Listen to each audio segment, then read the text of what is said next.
What's up, everybody? Brothers, sisters, psychonauts, and seekers of truth. It is Ananka, and welcome to my bazaar. Today, I am going to be reading The Beast in the Cave by H.P. Lovecraft. With all that being said, let our story begin. The horrible conclusion, which had been gradually obtruding itself upon my confused and reluctant mind, was now an awful certainty. I was lost, completely, hopelessly lost in the vast and labyrinthine recesses of the mammoth cave. Turn as I might, in no direction could my straining vision seize on any object capable of serving as a guidepost to set me on the outward path. That never more should I behold the blessed light of day, or scan the pleasant hills and dales of the beautiful world outside. My reason could no longer entertain the slightest unbelief. Hope had departed. Yet, indoctrinated as I was by a life of philosophical study, I derived no small measure of satisfaction from my unimpassioned demeanor. For although I had frequently read of the wild frenzies into which were thrown the victims of similar situations, I experienced none of these, but stood quiet, as soon as I clearly realized the loss of my bearings. Nor did the thought that I had probably wandered beyond the utmost limits of an ordinary search cause me to abandon my composure even for a moment. If I must die, I reflected, then was this terrible yet majestic cavern a welcome sepulture as which any churchyard might afford. A conception which carried with it more of tranquility than of despair. Starving would prove my ultimate fate. Of this I was certain. Some, I knew, had gone mad under circumstances such as these, but I felt that this end would not be mine.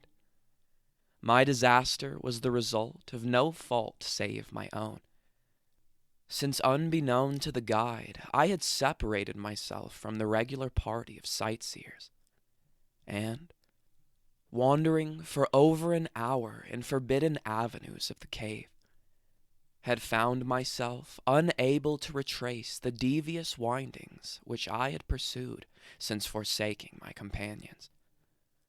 Already my torch had begun to expire.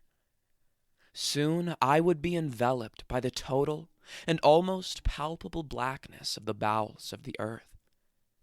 As I stood in the waning, unsteady light, I idly wandered over the exact circumstances of my coming end. I remembered the accounts which I had heard of the colony of consumptives, who, taking their residence in this gigantic grotto, to find health from the apparent salubrious air of the underground world, with its steady, uniform temperature, pure air, and peaceful quiet, had found, instead, death in strange and ghastly form. I had seen the sad remains of their ill-made cottages as I passed them by with the party, and had wondered what unnatural influence a long sojourn in this immense and silent cavern would exert upon one as healthy and as vigorous as I. Now, I grimly told myself, my opportunity for settling this point had arrived, provided that want of food should not bring me too speedy a departure from this life. As the last fitful rays of my torch faded into obscurity, I resolved to leave no stone unturned, no possible means of escape neglected. So summoning all the powers possessed by my lungs, I set up a series of loud shoutings, in the vain hope of attracting the attention of the guide by the clamor.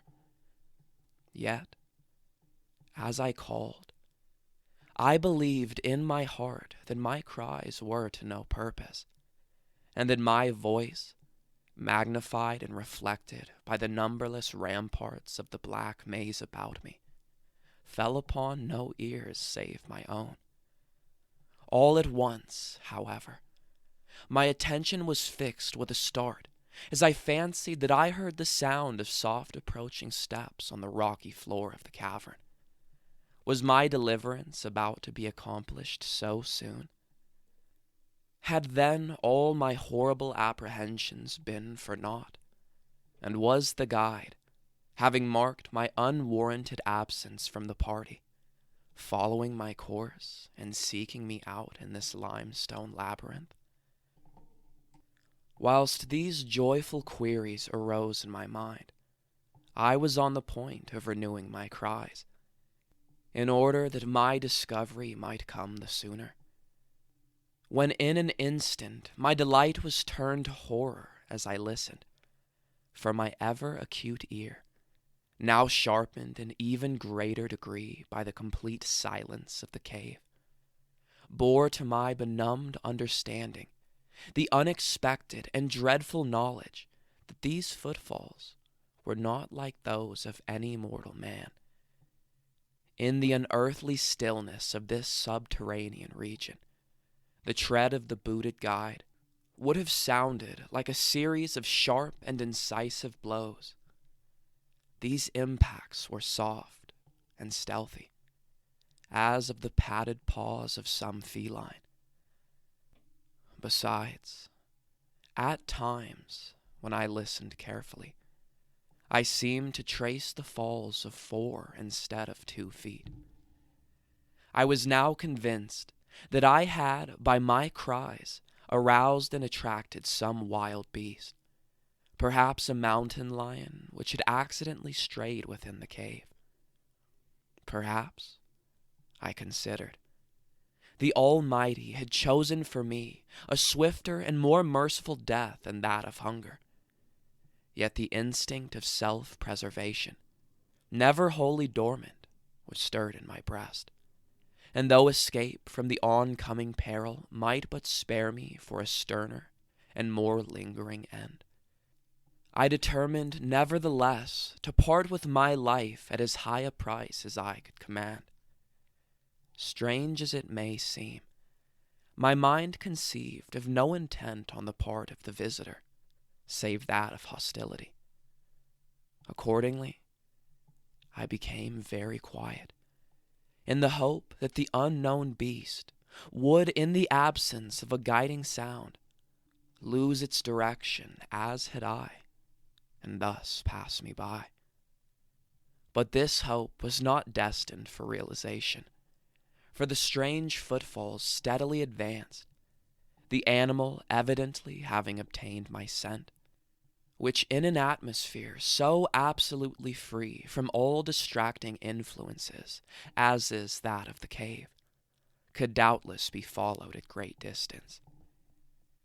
Seeing, therefore, that I must be armed for defense against an uncanny and unseen attack in the dark, I grouped about me the largest of the fragments of rock which were strewn upon all parts of the floor of the cavern in the vicinity, and, grasping one in each hand for immediate use, awaited with resignation the inevitable result.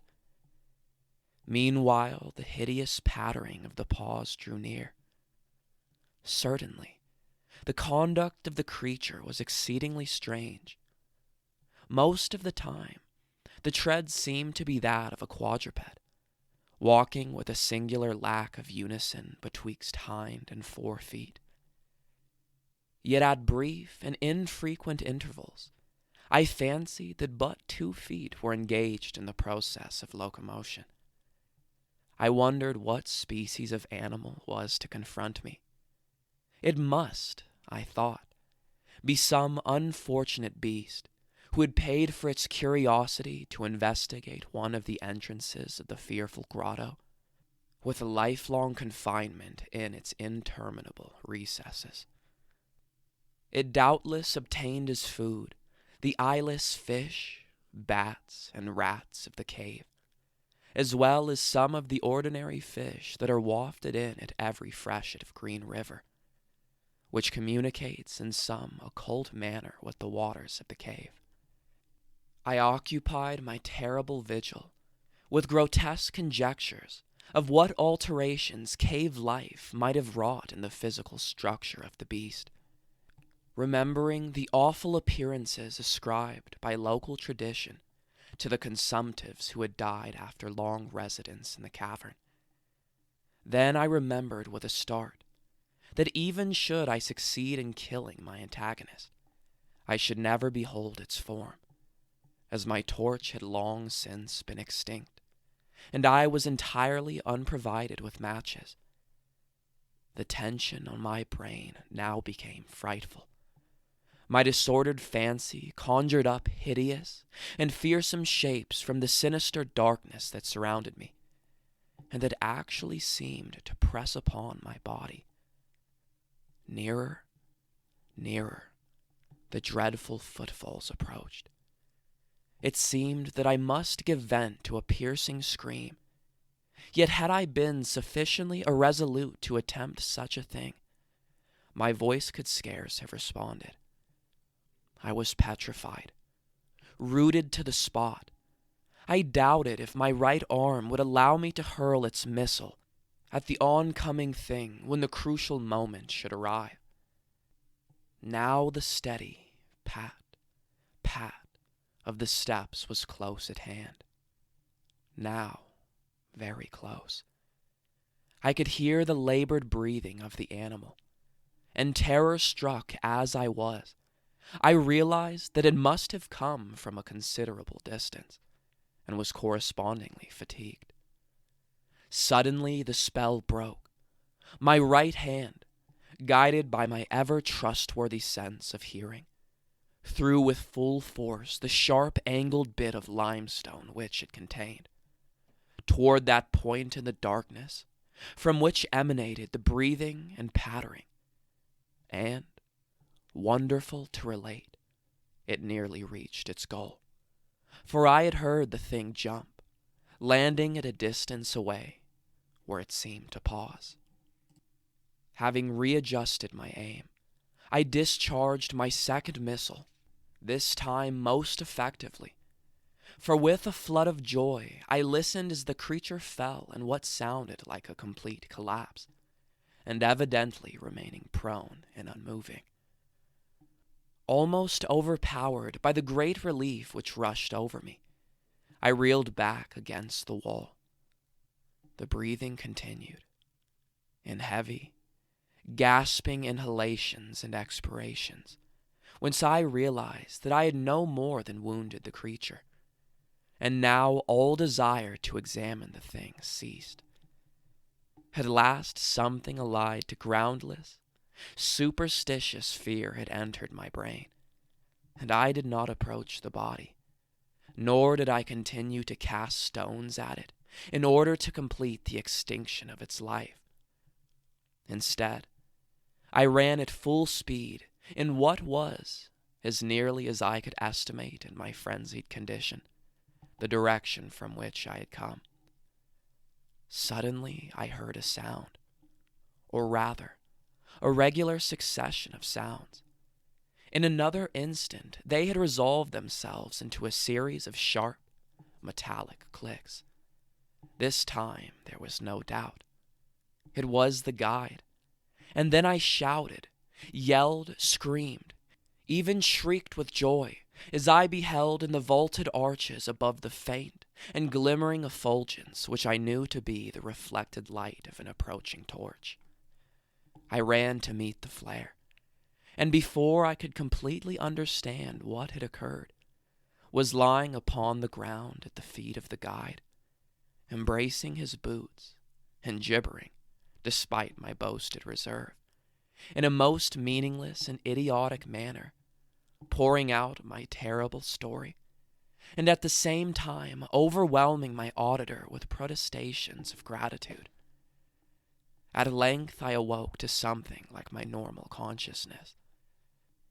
The guide had noted my absence upon the arrival of the party at the entrance of the cave, and had, from his own intuitive sense of direction, proceeded to make a thorough canvass of the by-passages just ahead of where he had last spoken to me, locating my whereabouts after a quest of about 4 hours. By the time he had related this to me, I, emboldened by his torch and his company, began to reflect upon the strange beast which I had wounded but a short distance back in the darkness, and suggested that we ascertain, by the rushlight's aid, what manner of creature was my victim.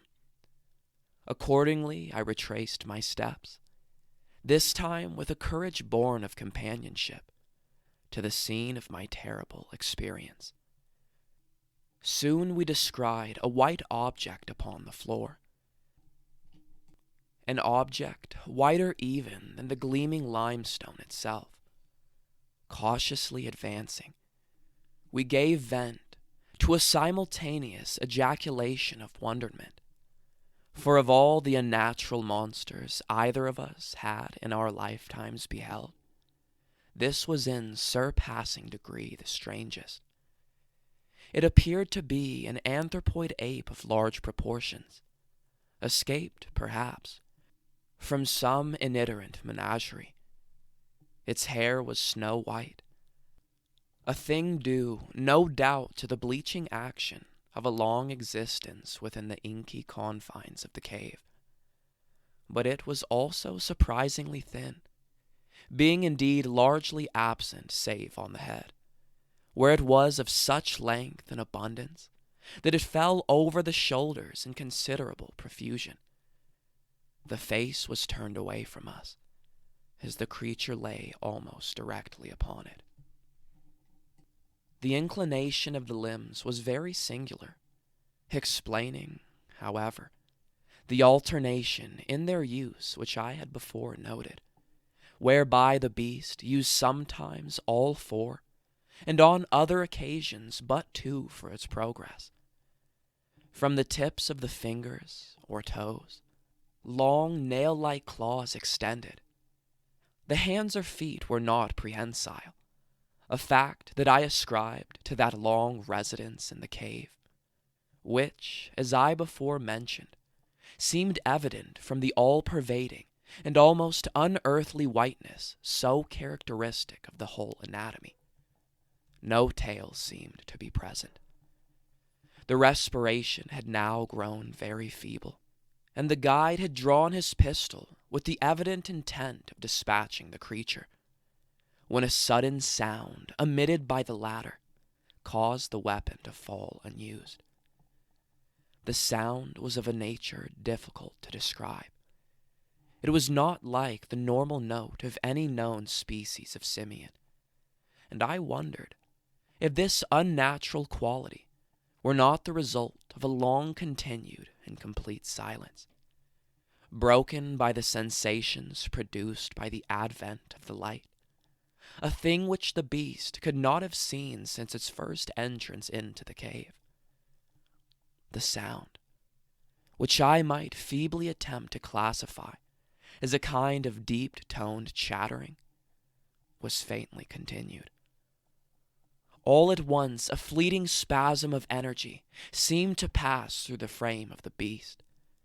The paws went through a convulsive motion, and the limbs contracted. With a jerk, the white body rolled over so that its face was turned in our direction. For a moment, I was so struck with terror at the eyes thus revealed that I noted nothing else. They were black.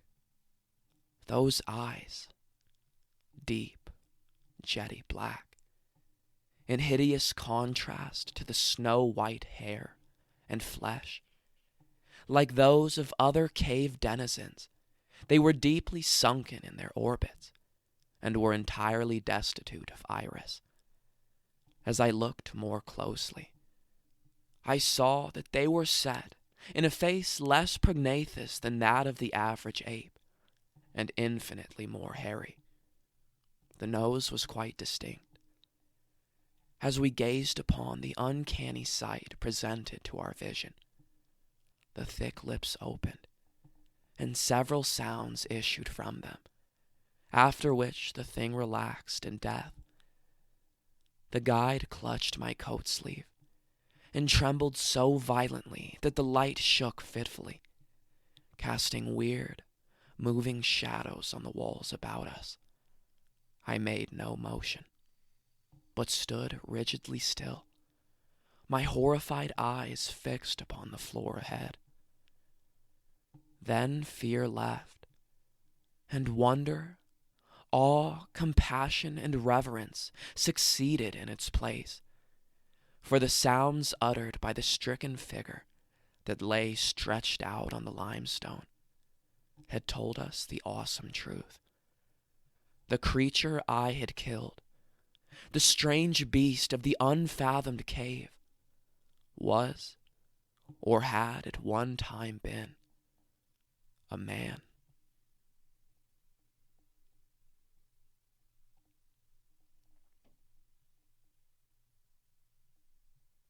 All right, everyone.